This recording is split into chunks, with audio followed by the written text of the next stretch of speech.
दोस्तों नमस्कार। मैं हिम्मत सेठ एक बार फिर आपके सामने उपस्थित हूँ एक नए विषय को लेकर। और आज हम चर्चा करेंगे दोस्तों, उदयपुर में जो पानी की समस्या है, पेयजल की। हालांकि देवास बन जाने के बाद ये समस्या थोड़ी कम हो गई है, लेकिन गांवों में अभी तक भी पूरी उसी तरह से है। देवास भी 40 साल तक इसको लटकाए रखा, तब जाकर के अब बनी है। और अभी भी 3 और 4 जो इसके चरण हैं, वो अभी अधर में ही हैं। अभी कभी पैसा देते हैं, नहीं देते हैं, सैंक्शन कर देते हैं, फिर रोक देते हैं। तो अभी भी वो और आने वाले समय में, और अभी भी हमारे जैसे उदयपुर में जो दैनिक पानी मिलना चाहिए वो तो नहीं मिल रहा है। 2 दिन में 1 दिन पानी मिलता है, और वो भी 1 घंटा, और वो भी बिना दबाव के। बहुत कम दबाव होता है उसमें, जो पानी ऊपर चढ़ता ही नहीं है। तो ये समस्याएं तो है। लेकिन एक एक तालाब, एक बांध ऐसा बना मावली के पास में, आज उसकी बात करेंगे। 1956 में बना था हालांकि वो, लेकिन 56 के बाद आज हो गया 2025।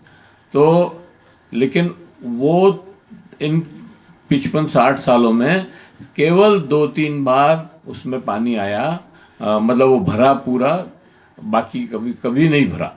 और पता नहीं कितनी बार उसकी योजनाएं बनी, डीपीआर बनी। और आजकल ये एक और नया फैशन ही कहना चाहिए उसको, मतलब बेईमानी है वो तो, कि डीपीआर बनवाते हैं और वो बाहर के कंसल्टेंट से बनवाते हैं। मतलब इरिगेशन में या संसाधन मंत्रालय में या विभाग में इतने बड़े बड़े इंजीनियर हैं, चीफ इंजीनियर और जनरल चीफ इंजीनियर और सुपरिटेंडेंट इंजीनियर्स, और पता नहीं बहुत सारे बड़े बड़े एक्सपीरियंस्ड इंजीनियर हैं। लेकिन उनको डीपीआर बनाना भी नहीं आता है, वो बाहर से बनवाते हैं। उसमें पैसा लगता है लाखों रुपए, करोड़ों रुपए। मुझे याद है एक बार सबसे पहले मेरी समझ में वेब कोर्स से बनवाई थी एक डीपीआर, ये देवास वेवास और मानसी वाकल के झगड़े में। उसके बाद से ये एक चलन हो गया कि सब चीज़ों की डीपीआर बाहर से बनती है। और 3-3 4-4 एक प्रोजेक्ट की एक बार डीपीआर बने तो समझ में आती है, एक प्रोजेक्ट की डीपीआर 3-3 4-4 बार बनती है। और तो हर बार कंसल्टेंसी का पैसा देना पड़ता है, और वो लटक जाती है फिर। तो इसी तरह से ये जो बागोलिया टैंक है मावली के पास में, उसके अंदर अभी थोड़े दिन पहले एक अखबार में खबर आई थी कि हम उसको ग्रेविटी से भरेंगे। अब ये जैसे कोई बहुत आश्चर्यजनक बात हो कि ग्रेविटी से भरेंगे। अरे भाई, पहले ही हमने तो कहा था कि मानसी वकल मत बनाओ और देवास बनाओ तो ग्रेविटी से ही पानी आ जाएगा। लेकिन मानसी वकल पे अभी भी करोड़ों रुपए बिजली के खर्च कर रहे हैं। लेकिन जयसमंद से भी नहीं लाना चाहिए था। जयसमंद से भी नहीं लाना चाहिए था। सही में ये बिल्कुल सही बात है कि जयसमंद से भी जो योजना बनी, वो भी देवास पूरी नहीं होने की वजह से बनी। और देवास अगर समय पे बन जाती और तीनों चारों चरण पूरे हो जाते, तो आपको कहीं से भी, मतलब दूसरी जगह से पानी नहीं लाना पड़ता। लिफ्ट करके खैर, नहीं लाना है। हाँ, लिफ्ट करके नहीं लाना पड़ता। खैर, वो जो हुआ सो हुआ। लेकिन अब जो ये बागोलिया टैंक है, इसकी मैं ये आज हम बात चर्चा करेंगे। और चर्चा करने के लिए मेरे साथ हैं पीयूष जोशी साहब, जो इरिगेशन डिपार्टमेंट में जल संसाधन मंत्रा मतलब विभाग में इंजीनियर थे, असिस्टेंट इंजीनियर थे, और वर्षों तक रहे। वो प्रोजेक्ट के काम, ये देवास वेवास के भी काम इनके पास थे। और शायद चित्तौड़ में भी कुछ काम इन्होंने किए, गोसुंडा गोसुंडा वाला, बस्सी, और इधर ये गोसुंडा बस्सी, सोम कागदर, सोम कागदर, सोम कमलाम्बा, सोम कमलाम्बा, जाखम। जाखम, इन सब पे काम किया हुआ है। तो इनसे जानेंगे कि भाई ये बागोलिया टैंक जो 1956 में बना और पानी नहीं मिल रहा है इसको, तो उसको भरने का क्या उपाय हो सकता है। हालांकि नरेंद्र पाल सिंह जी जब विधायक थे तब भी उन्होंने भी बड़ी मजाक की थी। उन्होंने तो खैर, उसको मैं नहीं दोहराना चाहता। लेकिन वहाँ पर कई बार आंदोलन हुए, और आज भी बड़ा मुद्दा है। हर विधायक कहता है कि मैं बागोलिया टैंक भरवाऊंगा। हम भी वो आंदोलन पहले किया। मतलब चुनाव के पहले इस बात को की घोषणा करता है, लेकिन नहीं भरवाता है, मतलब कोई योजना बनती ही नहीं है। तो ऐसे क्रूशियल बात इशू पे आज हम बात करेंगे। और मैंने पीयूष जोशी साहब को बुलाया है, और उनका परिचय मैंने आपको थोड़ा सा जो छोटा मोटा होना चाहिए वो मैंने दे दिया आपको। और अब मैं पीयूष जोशी साहब, आपका बहुत बहुत स्वागत है हमारे इस मंच पर। और आपको ये हमारे दर्शकों को बताना है कि ये क्या गड़बड़ जाला है। वैसे तो ये जो आपने कटिंग ला के दी मेरे को, ये तो खैर मैंने कई बार छापा है। जो सही वास्तविक जो जाला है, गड़बड़ जाला, वो है ये। इस पे लिखा है, नेता अफसर ठेकेदार लूट रहे हैं हिंदुस्तान। तो ये जो लूट चल रही है हिंदुस्तान की, इसको कैसे रोका जाए, ये बड़ा प्रश्न है। लेकिन इस प्रश्न के पहले, मतलब बागोलिया टैंक पर बात करेंगे। मैं आपको ये माइक दूं उसके पहले अपील करना चाहता हूं कि अगर महावीर समता संदेश यूट्यूब चैनल को आपने अभी तक सब्सक्राइब न किया है तो सब्सक्राइब कर लें, बेल आइकन दबाना न भूलें। अगर आपने वीडियो अच्छे लग रहे हैं तो लाइक करें, फॉरवर्ड करें, और सोशल ग्रुप्स में डालें, अपने फ्रेंड्स को बताएं, और कमेंट करें, हमारे कमेंट बॉक्स में जाके कमेंट करें और सुझाव दें। आपके कमेंट और सुझाव हमें और भी बेहतर करने की ओर अग्रसर करेंगे। हम ऐसे कई विषय पर, मैंने पहले आयड़ पे भी एक आयड़ नदी, मतलब जिसकी चोरी हो गई, उस पे भी बात की थी। तो आज बागोलिया टैंक पर बात करेंगे। और पीयूष जोशी साहब, आपका स्वागत है, एक बार फिर आपका स्वागत करते हैं, और आपने हमें समय दिया उसके लिए आपका बहुत बहुत आभार। और हम आशा करते हैं कि हमारे दर्शकों को आप इसी तरह और समय देकर के बाकी जो प्रोजेक्ट्स हैं उनके बारे में भी जानकारी देंगे। तो आप ये प्रश्न तो मैंने सब रख ही दिए हैं जो रखने थे, वो अब आप इस पर अपनी बात करें। सर्वप्रथम तो मैं उदयपुर के एकमात्र जुंझारू पत्रकार, मैंने ये मत जो बोलो यार। जनता के लिए हमेशा से इतने वर्षों से पूरे जीवन भर संघर्ष करते रहे, उनको मेरी व्यक्तिगत बधाई और धन्यवाद देता हूँ कि हमेशा से जनता की आवाज़ उठाने के लिए भाई हिम्मत जी ने, चाहे आंदोलनों के माध्यम से या अपने पत्र के माध्यम से या किसी भी और भी प्लेटफॉर्म के माध्यम से, हमेशा पूरा जीवन संघर्ष में बिताया। जैसा कि हिम्मत जी ने संकेत किया था, बात बागोलिया टैंक की चल रही थी। सन 1956 में बना। उसके बाद लगभग 44 और 25, लगभग 69-70 साल में वो मात्र 5 बार अपनी पूरी क्षमता तक भर पाया। उसके लिए बस मैं मेरा व्यक्तिगत उसमें योगदान यही बता सकता हूँ। मैं सरकारी सेवा में जब 1978 में डिप्लोमा करने के बाद मैंने कुछ समय विश्वविद्यालय, मोहनलाल सुखड़े विश्वविद्यालय में काम किया। अगस्त सितंबर में मेरा सौभाग्य था कि मेरे पिताश्री मावली में रेलवे में सेवा में होने के कारण उसी समय अगस्त या सितंबर की ही बात है, क्योंकि ये भरता नहीं था, तो मावली के 2 या 3 जो नौजवान साथी थे, मैं उनका आज जरूर जिक्र करना चाहूँगा। एक अभी है नहीं दुनिया में, एडवोकेट मोहनजी त्रिवेदी, जो प्रमुख समाजवादी नेता और कार्यकर्ता थे वहाँ के। दूसरे राजेश जी दादिच।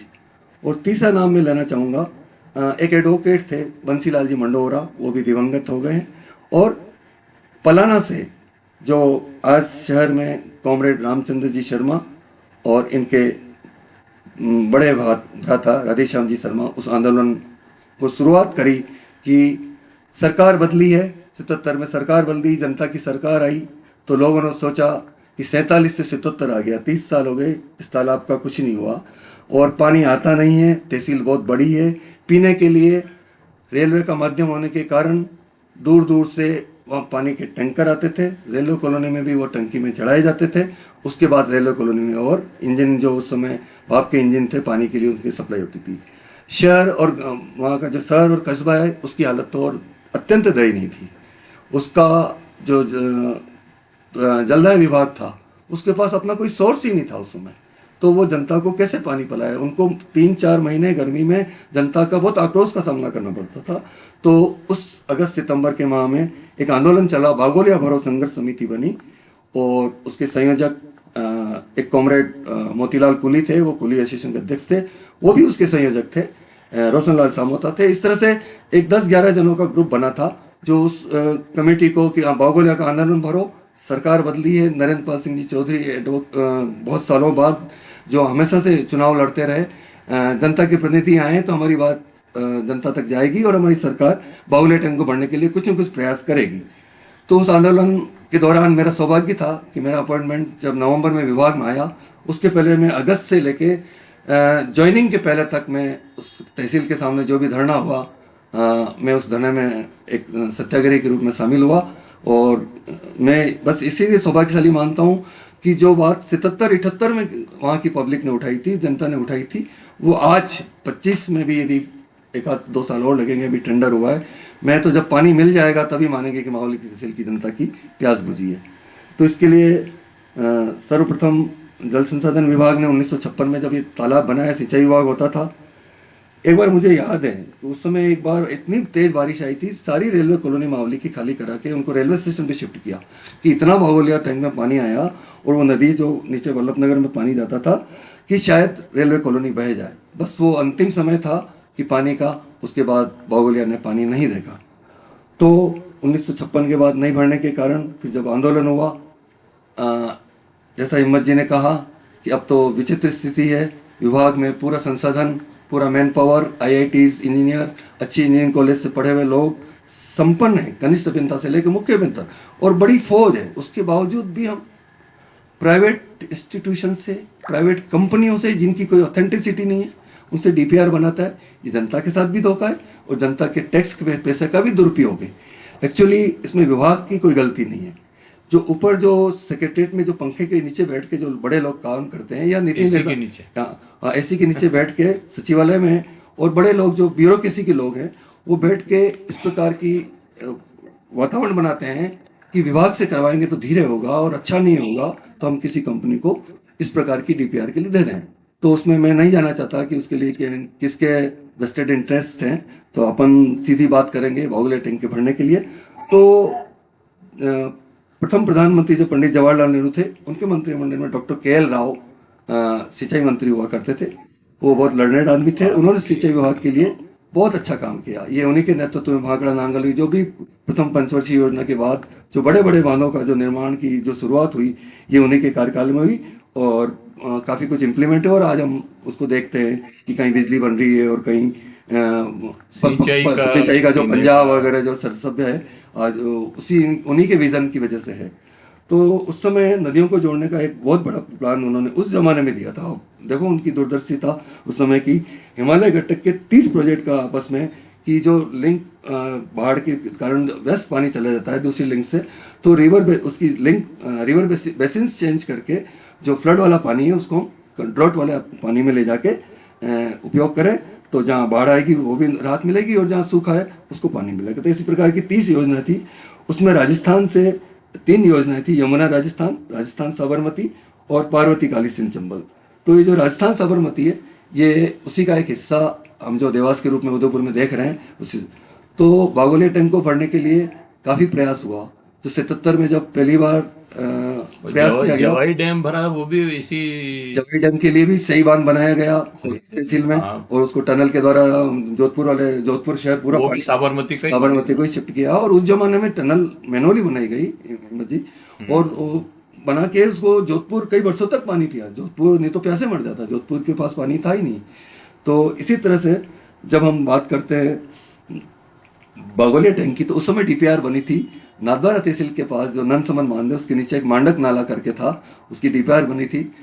भाग्य से मैं वापस जब सत्याग्रही से वापस जब जॉब में आया, तो मेरा पोस्टिंग तो सोमकादर नहर परियोजना में था, लेकिन हमारे को स्पेशल उस पर लगा दिया गया एक पूरा सब डिवीजन। जब वहाँ के तत्कालीन विधायक नरेंद्र पाल सिंह चौधरी जी ने डिमांड करी कि भाई कहाँ से पानी भर सकते हैं, तो हमने उसके लिए नाथद्वारा को एक मांडक नाला था, वो 12 महीने बहता था। उस जमाने में 12 ही महीने पेरिनल फ्लो था उसमें, और पानी की भी उपलब्धता थी। तो हमने सबसे नज़दीक मावली तहसील के जो ऊपर पड़ रहता नन संबंध पड़ता ही था, उसके पास में एक पेरिनल नाला था, मांडक नाला। तो मांडक पे बांध बनाने की बात करी, उसको बांध बनाया और उसका पानी फीडर के द्वारा या तो एक बार 2 प्रपोजल बनाए थे, नन संबंध में लेके और या उसी को नीचे नन संबंध की कैनाल से लेके नाथद्वारा वाली जो हाईवे है वहाँ से लाके 1.25 किलोमीटर की टनल के माध्यम से एक पहाड़ को क्रॉस करके वो बागोलिया में पानी जा रहा था। तो हिम्मत जी मैं बताऊँ, उस समय 78-9 की बात है, हमने जो उसकी एस्टिमेट बनाई थी लगभग 2.25 करोड़ की बनाई थी। और दुर्भाग्य से ये हुआ 80 में सरकार बदल गई, उन तत्कालीन विधायक ने भी जितना वो लेना चाहिए था नहीं लिया और बाद में तो उस मांडक की फाइल ही गायब हो गई, फाइल ही गायब कर दी गई। 65-66 में जब ये देवास का प्रोजेक्ट बना था तो 6 करोड़ का कुल प्रोजेक्ट था, चारों चरण, बिल्कुल सही बात कर रहे हैं हम, टनल सहित। बिल्कुल। अब जो है वो करोड़ों रुपए लग रहे हैं और वो भी अभी खटाई में ही है मामला। लेकिन समय से इम्प्लीमेंट नहीं किया उसको। और जो बाद में मोहनलाल सुखाड़े जी की बाद में 35 करोड़ मोहनलाल का हुआ सुखाड़े वो। जो कि तकनीकी आदमी थे, उनकी दूरदृष्टि से ही ये देवास की सपना देखा गया था। लेकिन बाद के जो कोई भी आए, किसी भी दल के नेता आए, राजनेता आए, बड़े बड़े पद पे रहे, मंत्री भी रहे, सिंचाई मंत्री भी रहे, लेकिन उन्होंने उसको एक पॉजिटिव सकारात्मक सोच से नहीं काम किया, तो उदयपुर को बहुत तकलीफ देखनी पड़ी। और फिर अदूरदर्शी निर्णय लेके 900 फीट पानी हम जैसे मन से लाए, बाद में मानसी कल को बना के हम भी उसमें भी लिफ्ट करके ला रहे हैं। तो इस पे ऐसे अदूरदर्शी काम हुए जिसमें सरकार का भी पैसा वेस्ट हुआ और उसमें पर्याप्त मात्रा में पानी भी नहीं मिला। ये देवास प्रोजेक्ट का जो है बाढ़ का, ये तो वो वाला बाढ़ वाला है। ये देवास का जो इंडेक्स में नीचे वाला, ये देवास के सभी चरण इसमें हैं। तो ये देवास के चारों चरण का मैप है और ये 65, 66, 67 में बना था एक्चुअली, और पहला एक भाग इसका पूरा हो गया था 72 में, 73 तक पूरा हो गया था, लेकिन उसके बाद के सारे चरण रुक गए क्योंकि मोहनलाल सुखाड़िया यहाँ से राज्यपाल बन के चले गए थे। चलो आप अपनी बात आगे बढ़ाओ। तो फिर वो जो मांडक वाली बात थी वो ड्रॉप हो गई। उसके बाद फिर बीच बीच में माहौली के विधायक तत्कालीन सिंचाई मंत्री भी रहे, लेकिन किसी ने ध्यान नहीं दिया। उसके बाद एक प्रपोजल और बना था कि नन समन की कैनाल से नमाना की तरफ से लाके एक फीडर बना के इसको अपग्रेड करके डाला जाए। वो प्रपोजल भी ठंडे बस्ते में रहा, किसी ने प्रयास नहीं किया तो लागू नहीं हुआ। उसके बाद जैसे मावली का कोई धनी दौरी नहीं था और पानी के मावली तहसील आज भी उदयपुर जिले में काफ़ी तहसीलें हैं डार्क जोन में। पहले जब राजसमंद जिला और उदयपुर एक जिला होता था, काफ़ी तहसील डार्क, लेकिन मावली तहसील सबसे ज़्यादा स्थिति खराब है। मावली और वल्लभनगर भिंडर की बात करें तो दोनों ज़्यादा सबसे ज़्यादा डार्क तहसील में, जिनका वाटर लेवल बहुत ही नीचे है। और उसका रीज़न यही है कि जब नदी तालाब नहीं भरते, नदी में पानी नहीं आता है तो वाटर रिचार्ज नहीं होता है और राज्य सरकार ने समय पर ध्यान नहीं दिया। तो इस वजह से हम अब बात कर रहे हैं आज के समय में जो ये रिवर लिंकिंग का काम हुआ, जब देवास प्रथम, जैसे हिम्मत जी ने बताया, मोहनलाल सुखाड़े जी के टाइम पे 1969-70 में शुरू हुआ, लगभग 72-73 में जो अलसीगढ़ के पास एक डैम बन गया जिसको देवास प्रथम कहते हैं। उससे काफ़ी साल तक हम पानी लाते रहे। उस समय मैनुअली होता था तो टनल में भी टाइम लगा, फिर भी वो उदयपुर को, पिछोला, फतेह सागर को पानी बारिश के टाइम पे काफ़ी समय तक उसने जो उसकी कैपेसिटी थी उससे ज़्यादा ही उसने पानी दिया और उदयपुर की पानी की कमी को दूर करता रहा। लेकिन दुर्भाग्य हुआ जब देवास प्रथम के बाद देवास द्वितीय, देवास तृतीय, देवास चतुर्थ, उसके चारों चरण के लिए किसी ने कोई प्रयास नहीं किया। और बहुत लंबा टाइम, मतलब आप देखें 73 से 2004-5 तक, मतलब 27 और 5 30-32 साल तक, जबकि हम बीच में जयसमंद से पानी ला रहे हैं, मानसी वागल नया तालाब बना रहे हैं।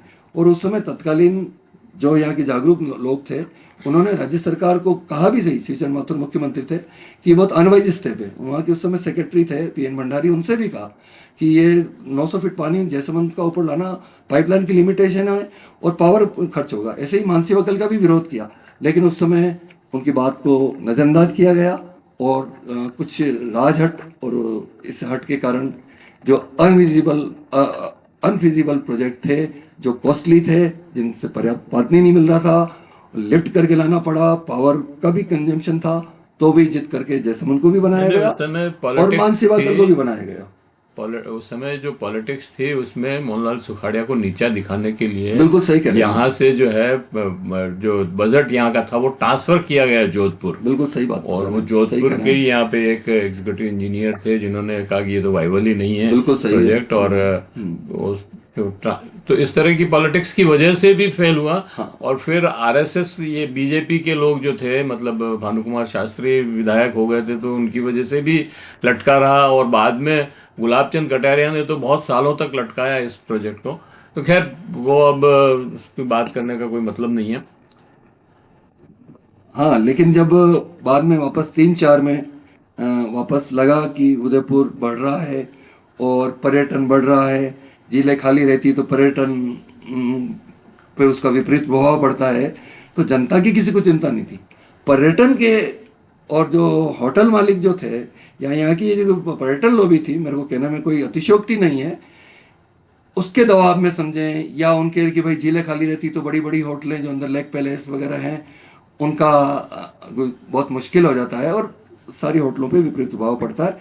तो इस वजह से सोचा गया कि यदि झीलें भरी रहेगी तो पर्यटन बढ़ेगा, जनता का पेयजल बनेगा, तो उसको वापस खंगाला गया कि देवास द्वितीय जो सुखाड़िया जी ने दी थी योजना, द्वितीय क्या है, तृतीय क्या है, चतुर्थ क्या है।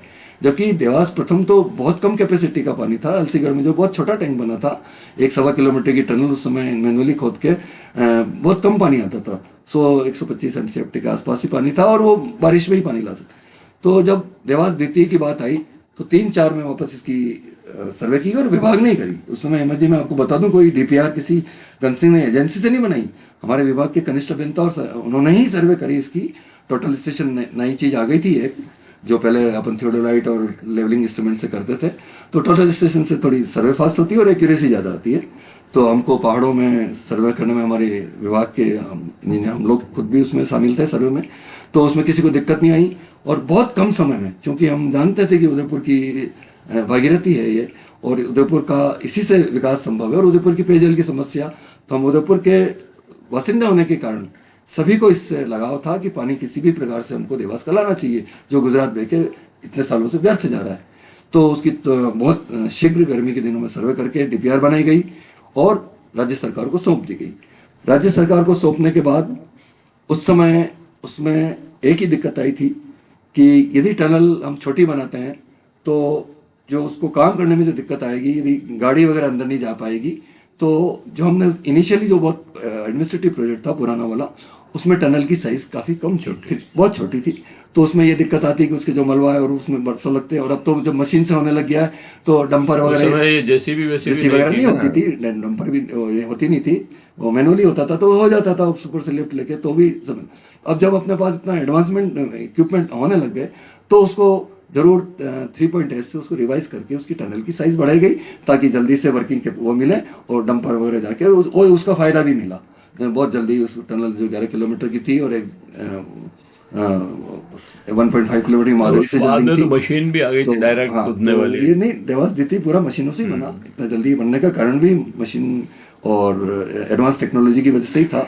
बाकी पहाड़ों को खोदने में समय लगता है और टनल का तो काम और भी ज़्यादा थोड़ा दुर्लभ होता है, तो और कोई एजेंसी करती भी नहीं है, जिनको इसमें कुशलता होती है वही लोग ले तो पाते आप हैं। तो ये बागोलिया वाला बताएं कि तो उसके बाद जब सेकंड और सेकंड जब चरण बना और उसका मादड़ी डैम भी बन गया और अकोदड़ा बांध भी बन गया और उसका पानी फतेह सागर पिछोला में आने लगा, जब भी पानी बारिश के टाइम पे तो दोनों झीलों लगभग लगभग भरने लगी। और जो पहले हम मदार से या उसकी इंतजार करते थे कि मदार का तो फतेह सागर 2 फीट मदार की नहर चिकलास फीडर से ही भरता है, लेकिन जब से देवास सेकंड बना तो फ्रिक्वेंटली बहुत रेगुलर पानी वर्षा काल में मिलने लगा और रेगुलरली पिछोला भरने लगा, फतेह सागर भरने लगा और फतेह सागर ही नहीं भरने लगा बल्कि इसका ओवरफ्लो होकर उदय सागर भी भरने लगा। और उदय सागर भी बाद में प्रकृति ने भी वो तो अब तो डूंगरपुर ये प्रकृति ने गोसंडा वोसंडा सब भर जाता प्रकृति है। ने भी साथ दिया। तो जो बीच में रेनफॉल एकदम कम हो गया था तो प्रकृति ने भी साथ दिया और रेनफॉल कम होने के कारण वही जंगलों की कटाई और जो वन विभाग और जो लापरवाही होती है, अपन पहाड़ों को तहस नहस कर रहे हैं, तो प्रकृति अपने आप ही रेनफॉल कम पड़ने के विपरीत प्रभाव पड़ता ही है उनका। तो अब जब रेनफॉल बढ़ गया और फ्रिक्वेंटली बारिश भी रेगुलर होने लगी। लेकिन जब कम भी बारिश होती थी तो ये दोनों अब ये जो बागोलिया टैंक है, इसकी क्या योजना बनी अभी ये? इसकी योजना अब ये बनी है कि देवास सेकंड तक तो उसमें सरप्लस पानी नहीं लगता था। अब देवास थर्ड और फोर्थ जो किसी कारण से विलंब हो गया था, उस समय बीच में एक हमारी यहाँ की तत्कालीन कोई जलदाय मंत्री बनी थी कुछ समय के लिए, उनके विपरीत निर्णयों के कारण और अदूरदर्शिता निर्णय के कारण उनका यह कहना था कि इस थर्ड और फोर्थ से राजसमंद डैम को भरें। तो वो बड़ा अनविजिबल था, लेकिन वो उस समय चूंकि मंत्री थी उस पर उन्होंने राज्य सरकार से एक्सरसाइज भी करवाई। 44 किलोमीटर की टनल थी, लेकिन वो फिजिबल नहीं होने से और बाद में सौभाग्य से दुर्भाग्य से सरकार बदल गई और वो भी मंत्री नहीं रही। तो देवास, लेकिन उस वजह से काफ़ी विलंब हो गया। बाकी देवास थर्ड फोर्थ का पानी कई वर्षों पहले उदयपुर की जनता को, और नीचे जो आप बता रहे हैं उदय सागर, वल्लभ नगर और बड़गांव, इवन देन चित्तौड़ तक बीच में जहाँ भी है उसको, और ये बागोलिया टैंक का भी पानी बहुत पहले उसको मिलने लग जाता। तो अब जब थर्ड फोर्थ मिल रहा है तो पानी की उपलब्धता रहेगी। तो इसीलिए जब मावली की जनता की भी डिमांड हो रही है कि उन्होंने तो अपनी इस तालाब से, वहाँ के किसानों ने, उसकी तहसील के जितने भी गांव हैं, उन्होंने शायद अपने जीवन में तीन, अब क्या उदय सागर से नहर निकाल करके अब उदय भरेंगे? सागर का जो ओवरफ्लो है और उदयपुर सागर की जो लेफ्टमैन कैनाल है उसमें मावली तहसील में 88 चैन पे एक मेड़ता गांव आता है। तो इस कैनाल को अभी पक्की है वैसे, बैठता तो ये डबोक के पास डबोक के पास जो मेड़ता गांव है, बिल्कुल सही कह रहे हैं आप। तो वहाँ इसकी चेन जो हम नापते हैं 30 मीटर की एक चेन होती है, और 88 चेन से ऑफ टैकिंग करेंगे और इसको अभी, अच्छा। हाँ, उदय सागर की कैनाल पूरी रिवाइज हो चुकी है और यदि जरूरत पड़ी तो और उसको मॉडर्नाइज कर लेंगे भली। वैसे अभी पक्की है, काफ़ी कुछ अच्छा काम हुआ है, रास्ते में कोई सीपेज नहीं है और टेल तक पानी जाता है धूनी माता के आगे, तभी इसकी टेल की सिंचाई कई वर्षों से हो रही है, तो उसमें ऐसी समस्या नहीं है। तो इसकी जो चैन 28 है लेफ्टमैन कैनाल की उदय सागर की, तो उससे जो सर्वे की गई है लगभग 30.6 किलोमीटर के आसपास की जो फीडर बनती है, बागोलिया फीडर कहलाएगी वो, जो बागोलिया टैंक को पानी उपलब्ध करवाएगी। उसमें 30.6 किलोमीटर में कंप्लीट लेवल परमिट करते हैं, ग्रेविटी रहेगी, लेकिन बीच में पहाड़ी होने से बीच में एक या दो जगह 1-1.5 किलोमीटर की बहुत ज़्यादा लंबी टनल भी नहीं, वो 1.5 या 2 के आसपास लगभग उसको अच्छा, इसमें टनल टनल आएगी। तो क्योंकि पहाड़ को क्रॉस करना पड़ेगा तो टनल बनानी पड़ेगी, और ये पानी सीधा बागोलिया के कैचमेंट में जाके बागोलिया को भर देगा। और हमको उदय सागर, हम देख रहे हैं पिछली बार से कि उदय सागर रेगुलरली ओवरफ्लो हो रहा है, वो वल्लभ नगर को भी भर रहा है, उदयपुर जिले हाँ, मैं का। यही पूछ रहा था कि भाई ये जो पानी आप इंटरसेप्ट करेंगे तो फिर ये आगे जो उस पर कोई, डैम है वल्लभ उन पर कोई नगर विपरीत प्रभाव नहीं पड़ेगा, नहीं पड़ेगा। नहीं पड़ेगा, क्योंकि वल्लभ नगर भर रहा है। उसके बाद वल्लभ नगर नीचे अपने उदयपुर जिले में बिल्कुल बॉर्डर पे मावली तहसील में ही एक तालाब है, बड़गांव बांध बड़गांव कहलाता है ना, है, बड़गांव बांध कहलाता बड़गांव है। है। तो वो बड़गांव बांध भी भर जाएगा, और उसके बाद नीचे जाने के बाद फिर फिर डूंगरा शायद इसी से भरता है, नहीं? डूंगरा उधर से अलग रिवर अलग आती से है। रिवर आती है। तो लेकिन बड़गांव के बाद चित्तौड़ जब जिला लग जाता है तो बनास और बेड़े जब मिलके वो डुंगला की जो आप नदी बता रहे हैं वो आगे आके उसके नीचे गोसुंडा बना है, और गोसुंडा भी जब हाँ, वही गोसुंडा। गोसुंडा सिंचाई का इरिगेशन प्रोजेक्ट जब से हट गया, उसको खाली हिंदुस्तान जिंक के लिए हाँ, रख अब दिया तो वो गया, तो हिंदुस्तान तो उसमें पानी की आवश्यकता नहीं है कि वो इंडस्ट्री के लिए किया गया चित्तौड़ के। वो भी वही दुर्भाग्य की बात जैसे मावली में कि चित्तौड़ में जो कोई पॉलिटिकल विल अच्छी नहीं थी। बाकी यदि गोसुंडा प्रोजेक्ट भी जो सिंचाई परियोजना थी उसकी भीलवाड़ा बॉर्डर तक, हमीरगढ़ तक कई लाखों हेक्टर हिम्मत जी उसकी सिंचाई होती, और जो चित्तौड़ से जो बीच का बेल्ट है उसके किसान लाभान्वित होते हैं। लेकिन वो दुर्भाग्य उनका, वहाँ की जनता का। चलो तो अब तो उसमें अब जो थर्ड फोर्थ जो बन रहा है इसका टेंडर हो चुका है, काम चल रहा है, और काम स्टार्ट होने में फॉरेस्ट की प्रक्रिया चल रही है। और वो सब आजकल जो पहले विभाग करता था फॉरेस्ट की प्रक्रिया, तो उसमें विलम्ब लगता था, लखनऊ जाना पड़ता था, दिल्ली जाना पड़ता था, मंत्रालय में, तो जो फॉरेस्ट क्लियरेंस में ही काफ़ी विलम्ब हो जाता था विभाग को, तो उससे प्रोजेक्ट में विलम्ब होता था, उससे कॉस्ट बढ़ती थी, और हम लोगों को भी प्रगति में बाधक होती थी, विभाग के लिए भी और सभी के लिए। तो अभी इस बार जो ये दूरदर्शिता का काम किया है, जिस कॉन्ट्रैक्टर को एजेंसी दी है उसी को ये फॉरेस्ट का क्लियरेंस कराना है, पहले डिटेल्स अच्छा। पूरे उसी को कराना है, और डिटेल सर्वे उसको दे रखी है विभाग ने, हमने जो पहले डिटेल बनाई है पूरी एक एक लैंड की, फॉरेस्ट लैंड की एरिया वाइज, कंप्लीट खसरा भाई डिटेल रेवेन्यू में कंप्लीट है। उनको तो खाली अब मान सकते हैं कि पानी आने की पानी आना संभावना है। चाहिए, पानी आना चाहिए। और चलो विभाग भी खत्म पूरा करते हैं अब सक्रिय, इसको, हाँ, 20 मिनट। विभाग भी सक्रियता से लगा हुआ है। और जो ही वन विभाग की स्वीकृति भारत सरकार से मिल जाएगी और दोनों डैम का काम शुरू हो जाएगा। डैम का काम शुरू होने के बाद ये पानी मिलेगा। और इसका भी साइमल्टेनियसली चूंकि मिलने का है, तो बागुले टैंक की भी जो 30.6 किलोमीटर की टनल है उसका भी टेंडर, उसमें पहले राज्य सरकार की बजट की समस्या आती थी, तो इस बार सबसे बढ़िया ये बात हुई कि यहाँ के जिनका भी विभाग के हमारे अभियंताओं का जो सुझाव था कि राज्य सरकार बजट नहीं देते पाती जल संसाधन के लिए, तो एक आजकल जिला स्तर पे DMFT बजट होता है जो कलेक्टर के पास होता है। अच्छा।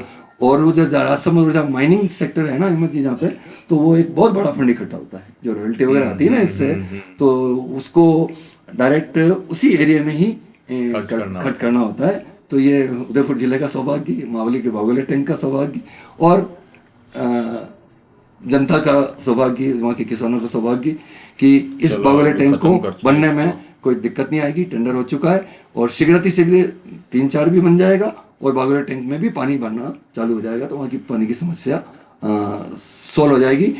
अभी मावली 31 मिनट हुई गया है। मावली तहसील में बीच में हालत ये थी, 9 दिन में पानी आता था। जैसे भिंडर पास में तहसील है, वहाँ पे 9 दिन में पानी है। आप देखो मोहम्मद जी कह रहे हैं उदयपुर शहर में कि 24 घंटे में पानी आता है, तो एक अल्टरनेट है तो भी हम, और कम दबाव से आता है, तो हम कितना हाहाकार बन जाता है। आप उन गाँवों की स्थिति देखो जहाँ 9 दिन में पानी आता है और वो दबाव से नहीं आता है, तो उनका नाना धोना तो दूर, पेयजल की समस्या भी पूरी नहीं है। तो मैं इसी के साथ मुझे कहने काफ़ी लंबा हो गया है, तो बस जो एक आयड की बात जरूर मैं थोड़ा सा करना चाहूँगा, जो मुझे ने कहा कि इसको बाद में करेंगे, सरकार खा गई, कोई तो मतलब नहीं है। इसके में जो भी वेस्टफुल एक्सपेंडिचर किया गया है, वो बाढ़ आती रहती है यहाँ पे, तो बाढ़ का हिम्मत जी चित्र बताएंगे कि उधर फ्लड एरिया है। फ्लड के लिए हम ऊपर कोडियार डैम बनाना था एक बार कंट्रोल के लिए, वो नहीं बन पाया। लेकिन जब भी फ्लड आएगी तो आयड में जो ये वेस्टफुल एक्सपेंडिचर हुआ है, अभी जो सजाया गया है, पक्का किया गया है, और ये ना तो वेनिस बन पाएगी, ये जो उस पे जो लोन है वो बदबू मारेगा, कीचड़ हो जाएगा, लोग बैठना तो दूर, मच्छर से और बीमारियां और हो जाएगी। तो इसलिए वेनिस बनाने का जो सपना था, ये इसको इन्होंने बिल्कुल विपरीत दिशा में ले गए। और जबकि बहुत हिम्मत जी जैसे पत्रकारों ने, दूसरे पत्रकारों ने, यहाँ के जो अभियंता इन चीज़ों में समझते हैं, उन्होंने बारंबार विरोध किया राज्य सरकार को अपना, लिखा भी सही, लेकिन उसमें ये भी दिखा दो, लिखा भी सही लेकिन उसका उनको पे कोई प्रभाव नहीं पड़ा। और इन्होंने जिद करके ऐड की को बीच में वो चैनल बना के साइड में वो करके, जबकि अतिक्रमण नहीं हटाया, जो मेन काम करना था वो अतिक्रमण नहीं हटाया प्रशासन ने, पहले अतिक्रमण हटाना था। तो मैं यही कहूँगा कि फ्लड के टाइम पे ये वेस्टफुल एक्सपेंडिचर होगा और जनता के पैसे का दुरुपयोग हुआ। तो बस मैं यही कहना चाहूँगा कि मजी आपने समय मेरे को बोलने के लिए, अपनी बात विचार रखने के लिए समय दिया, मैं आपका बहुत बहुत आभार प्रकट करता हूँ। हार्दिक धन्यवाद। बहुत बहुत आभार पीयूष जी, आपने बहुत विस्तार से हमारे दर्शकों को बताया कि जल संसाधन विभाग में किस तरह से बंदरबांट हो रही है और क्यों पानी नहीं आ रहा है और क्यों नहीं भर रहा है, उसके भी कारण बताए, और क्या पॉलिटिक्स बीच में हुई उसको भी बताया। तो आपका बहुत बहुत आभार। और इस वीडियो को समाप्त करें उसके पहले एक बार फिर ये अपील करना चाहूँगा कि अगर आपने अभी तक महावीर समता संदेश को सब्सक्राइब न किया है यूट्यूब चैनल को, तो सब्सक्राइब कर लें, बेल आइकन दबाना न भूलें। और अगर वीडियो अच्छे लग रहे हैं, और ये वीडियो अच्छा लगे, ये क्योंकि जनसाधारण के खास तौर से जनता के लिए है, तो लोगों तक पहुंचाएं, वो भी इसको देखें और लोगों से कहें कि इसको अंत तक देखें, क्योंकि अंतिम बात जो है इन्होंने पीयूष जी ने कही है, वो उदयपुर के आयड जो चोरी हो गई है उसके बारे में है। तो धन्यवाद, बहुत बहुत आभार। फिर पीयूष जी आपका भी बहुत बहुत आभार, और मैं अपेक्षा करता हूँ कि फिर अपन कभी 5-7 दिन में फिर मिलेंगे कि और जो बाकी चीजें हैं उन पे बात करेंगे। निश्चित रूप से काफी विस्तृत सब्जेक्ट है, हाँ। तो एक दिन में हम उसको समाहित नहीं कर सकते। भविष्य में जब भी आप आदेश करेंगे। ओके, धन्यवाद।